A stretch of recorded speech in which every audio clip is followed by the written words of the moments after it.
Hi, welcome back to Crispy Basics. I'm your host, Crispy. Today we're discussing what the heck is voltage? Voltage can be thought of as a potential energy, but what does that even mean? Well, let's put it into terms of a river flowing downhill. As the water goes down the hill, it picks up speed, and if we put a water wheel at the bottom of the hill, it begins to turn. Believe it or not, this picture can be related to this circuit. The height of the hill is the voltage, the water is the current, and the water wheel is the motor. By increasing the height of the hill, the water picks up more speed, which spins the water wheel faster. Just like if we increase the voltage in our circuit, the motor will spin faster. But if we decrease the height of the hill, the water moves slower, so the wheel turns slower, or it may not even spin at all.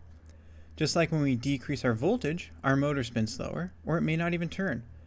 Thanks for watching. Leave a like if this video was helpful, and comment down below what electronic topic I should cover next.